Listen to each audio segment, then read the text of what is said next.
You're thinking about running a fridge on solar 24/7. And the short answer is yes. But the real answer is it depends on how well you understand your power, storage, and your actual energy use because most people massively underestimate what it takes to keep something running nonstop.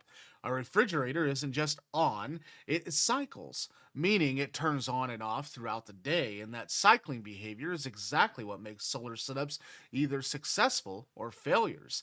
And the average modern fridge uses somewhere between 100 to 250 watts when the compressor is running. But that doesn't mean it's pulling that constantly. And over a full 24-hour period, most efficient refrigerators consume between 1 to 2 kilowatt hours per day, sometimes more if it's older or larger or in a hot environment. And that daily consumption number is what actually matters, not the peak wattage. If your fridge uses 1.5 kilowatt hours per day, your solar system needs to generate at least that much energy every single day, plus extras to account for inefficiencies like the cloudy weather and battery losses. And this is where people get it wrong. They size their system for perfect conditions instead of reality. And solar panels only produce their rated output under ideal sunlight, which you rarely get in a for a full day. A 100-watt panel doesn't produce 100 watts all day. It might average 300 to 500 watt hours per day, depending on your location and weather. So, if your fridge needs 1500 watt hours daily, you're realistically looking at 3 to 5 panels at 100 watts, each just to cover the usage. And that's before factoring in the storage. Because here's the real problem, your fridge needs to run at night too. And that means batteries are non negotiable. If your fridge uses 1.5 kilowatt hours per day, you need enough battery capacity to carry it through the night and early morning before the sun kicks back in. A safe rule is to have at least one full day of storage, preferably more. So you'd want a battery system that can store more than 2 kilowatt hour minimum, ideally a 3 kilowatt hour to give it yourself a buffer.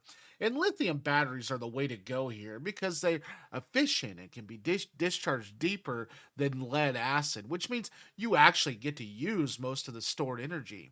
And lead acid batteries might say 2 kilowatt hours on paper, but you realistically only want to use about half of that if you want them to last.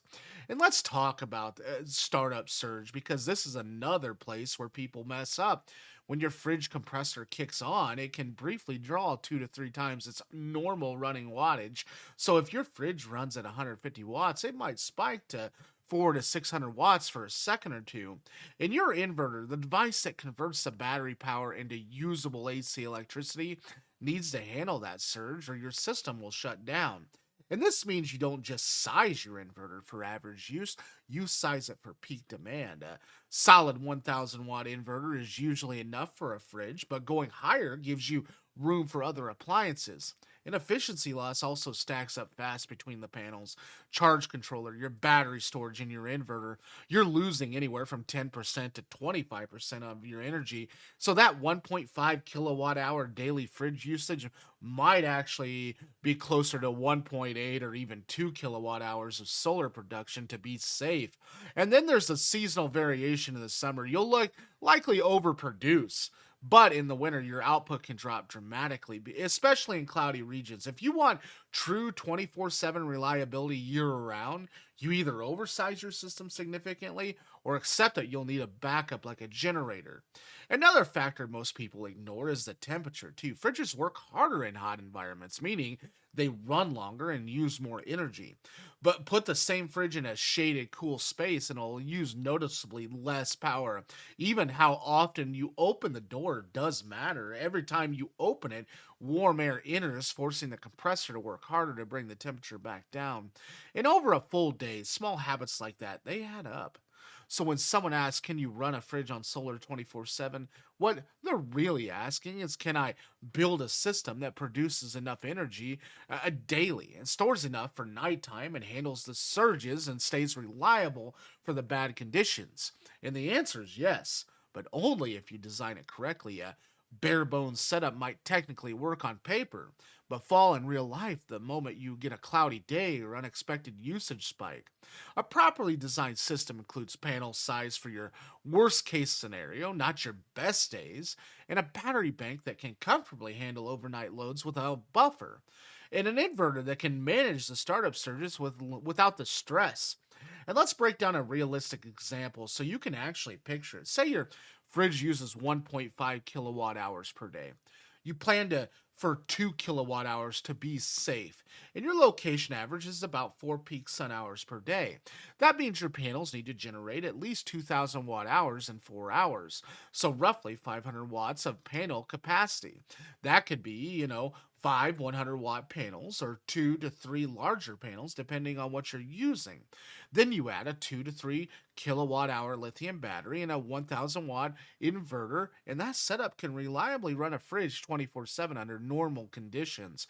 But if you want resilience, meaning cloudy days, winter performance, or future expansions, you might double that panel capacity and increase the battery storage. And that's the difference between it works and it always works. There's also the option of using a DC fridge instead of a standard AC one. DC fridges are designed specifically for solar systems that are far more efficient because they skip the inverter step entirely. And they can use 30 to 50% less energy than traditional fridges, which means smaller panels and batteries. The downside is the cost, though. They're usually more expensive up front, but they simplify the system and improve the reliability. And for off grid setups, they're often worth it. And grid tied systems are a different story, though. If you're connected to the grid, you can use solar during the day and pull from the grid at night, effectively using it as your battery. And that makes the running a fridge a little trivial. But it defeats the purpose if the goal is independence. Off grid is where the real challenge is and the real learning happens. Another thing to consider is system monitoring. If you don't track your energy production and usage, you're flying blind. A simple monitor can show you how much power your panels are producing and how full your batteries are and how much your fridge is actually consuming. And most people are surprised when they see real data. It's almost never what they expected. And that data lets you adjust your setup, optimize your usage, and avoid failures before they happen. Because failures in a solar system isn't always dramatic. And sometimes it's just your batteries, slowly draining over a few cloudy days until your fridge shuts down and you lose everything inside. And that's why your margins matter. You're not designing for perfection, you're designing for the consistency. So, yes, you can absolutely run a fridge on solar 24/7, but only if you respect the math behind it. You need enough generation to cover the daily use and enough storage to handle the nights and the bad weather, and enough system capacity to handle real world inefficiencies. Cut corners and it'll work. And cut corners, it'll work until it doesn't. Do it right, and your fridge will run nonstop without you even thinking about it. And that's the goal. Not just making it work, but making it reliable enough that you forget it's even on solar in the first place. That's the whole idea behind it.